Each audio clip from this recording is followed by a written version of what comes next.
Donc, jusqu'à présent, ils ont trouvé plus que 1000 informations scientifiques dans le Coran. C'était indiqué plus que 1400 ans avant ça, comme preuve qu'il n'y a personne qui peut faire un livre comme ça.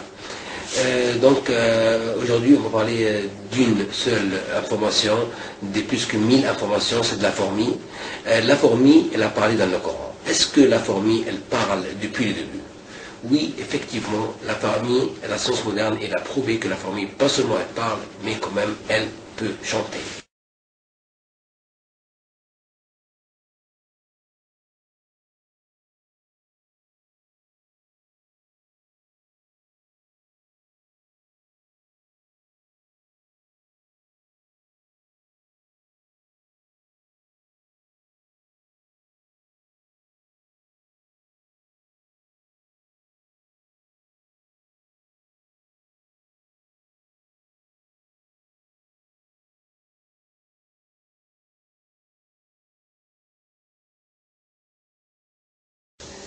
Donc, ils ont trouvé maintenant plus que 1000 informations scientifiques indiquées dans le Coran, plus que 1400 ans avant ça.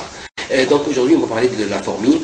La fourmi, elle a parlé dans le Coran. Est-ce que la fourmi part depuis le début? Oui, effectivement, on a trouvé avec la science moderne que pas seulement la fourmi elle peut parler, mais la fourmi, elle chante aussi.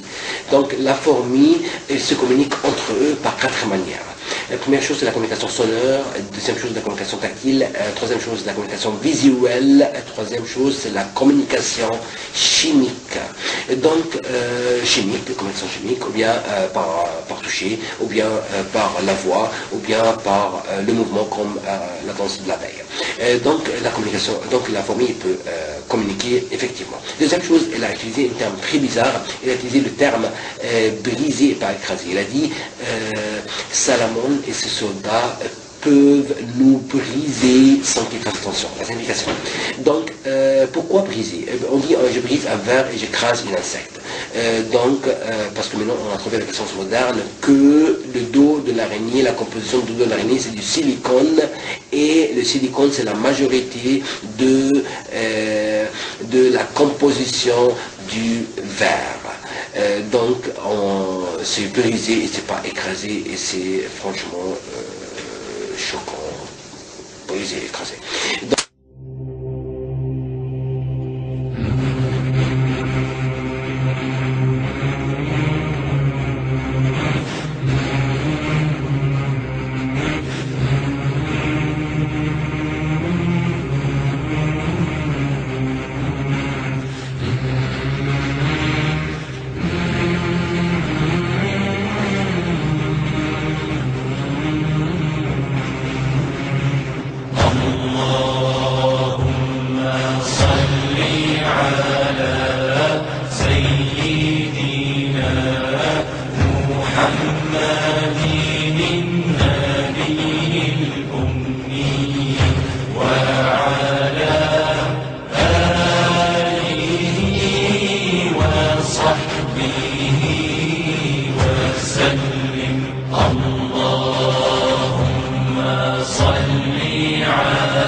Après ça, la fourmi aussi, elle a dit Salamon et soldat. Donc, Salamon et soldat. Comment elle a su que c'est Salamon et soldat? Est-ce que la petite fourmi avec son petit cerveau qu'on a trouvé maintenant que c'est trop petit comme une graine de sel, et même pas une graine de sel normale, c'est une graine de sel en poudre blanche. Est-ce qu'elle peut savoir tout ça? Oui, parce qu'effectivement on a trouvé que cette fourmi-là, maintenant elle reste avec ses copines de temps en temps, ils bavarent ensemble, vous savez ce qui s'est passé par exemple hier, blablabla. Et aussi ils changent des marchandises ensemble, dans moi ça, je dans ça, et aussi si une fourmi elle meurt, elle l'enterre sous la terre, et donc la fourmi elle a une vie absolument normale, elle est comme nous, et elle se communique, elle a avec son cerveau tout en ordre, donc c'est la petite fourmi. Et la fourmi, elle a dit, l'explication, elle a dit, entrez dans vos maisons, sinon Salomon et les soldats, ils peuvent vous briser sans qu'ils fassent attention, c'est l'explication. Hein.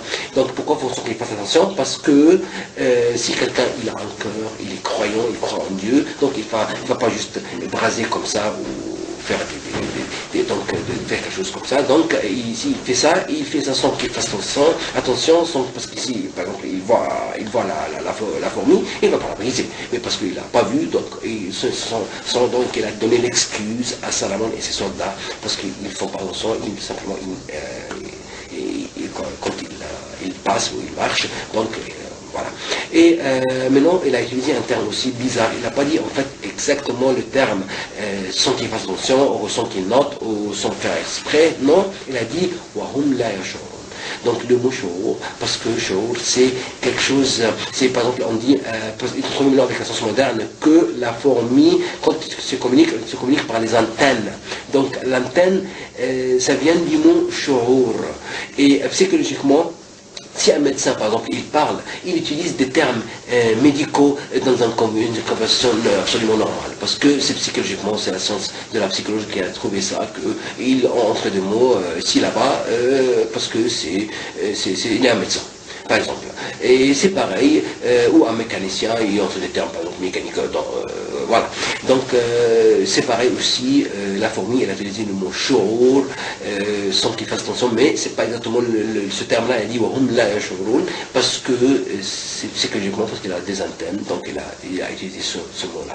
Et le sourate de la fourmi, c'était les sourates, c'est pas exactement un chapitre, mais pour que vous compreniez, c'est comme chapitre, mais c'est pas un chapitre. Et donc, c'était indiqué les fourmis, le sourate, chapitre pas chapitre, mais bon, c'était les fourmis, c'était en pluriel, et c'est pas en singulier, comme par exemple le sourate de l'araignée, c'était en singulier, parce que l'araignée, elle vit tout seul, elle vit pas avec quelqu'un d'autre, mais par contre, les fourmis, ils vivent entre eux, ils ne vivent pas tout seuls, et si une fourmi elle sort du groupe, si elle n'entre pas dans un minimum de groupe de 7 fourmis, elle meurt ou elle entre dans un groupe. C'est pour cela, à cause de ça qu'elle a dit ça. Et maintenant aussi, avec la science moderne, on a trouvé que la fourmi peut passer un message complexe. Et dans le Coran, quand elle a parlé avec un message complexe. Elle a appelé, elle a alerté, elle a ordonné, elle a interdit, elle a averti, elle a personnalisé, elle a généralisé, elle a donné l'excuse. Donc c'était complexe. Et en plus, maintenant on a trouvé avec la science moderne que la fourmi, pour passer une phrase qui peut être comprise par ses copines, elle a besoin de 10 à 20 mots. Et la fourmi dans le Coran, elle a utilisé 13 mots. C'est donc dans la fourchette, il n'y a aucun faute. Dans la fourchette, 13 mots. C'est beaucoup, mais c'est dans la fourchette. Donc c'est ça pour la fourmi. Et la fourmi aussi, quand elle passe un message, elle peut être compris, et ce message-là peut être comprise par plusieurs fourmis même temps. Et quand elle a parlé avec beaucoup de fourmis, le terme c'était avec beaucoup de fourmis. Donc c'est aussi juste. Et aussi que la fourmi, quand elle a parlé, elle a utilisé le terme ya ayyuha. Donc quand elle parle avec quelqu'un, ayyuha, c'est dans la langue, c'est pour quelqu'un qui a un cerveau qui comprend. Donc elle parle avec des fourmis qui comprennent. Et maintenant on a trouvé que la fourmi, absolument, elle comprend. Et tout ça. Et par contre aussi pour le mot brisé, écrasé, pour l'être humain, si par exemple il se casse un bras, donc c'est seulement le bras qui est cassé, mais pas par exemple autre chose. Mais par contre la fourmi non, si elle se casse toute. Et la fin, normalement, c'est la mort. Donc, c'est la fourmi. C'est pour cela aussi, quand elle a dit briser, Sinon, une brise, c'est aussi mentionné ce point-ci pour l'araignée. C'est pour la fourmi, excuse-moi. Donc voilà, c'est tout. Mais moi, je n'ai pas tout dit sur les informations de cette phrase. Bon, c'est pas phrase, mais vous comprenez, mais c'est pas le même terme. Je n'ai pas tout noté dedans. Il faut encore faire des recherches plus avancées avec la science pour trouver encore et analyser encore. Et c'était pas, je n'ai pas tout dit vraiment sur cette jolie aya que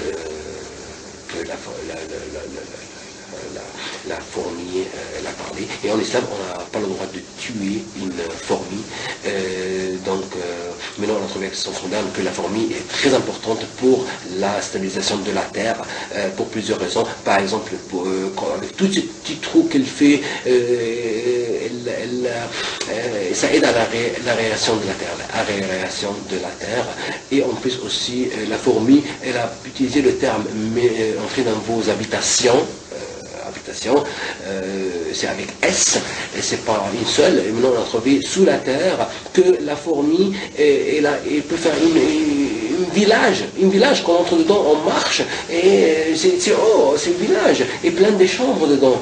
Donc ces maisons avec le terme S. Et en 2009, ils ont fait une vidéo sur la voix de la fourmi. Ils ont fait des petits microphones dans les trous de la fourmi, et ils ont trouvé que on a maintenant la voix, c'est sur internet, vous pouvez regarder, ça c'est la voix de la fourmi, et on écoute maintenant la fourmi quand elle parle.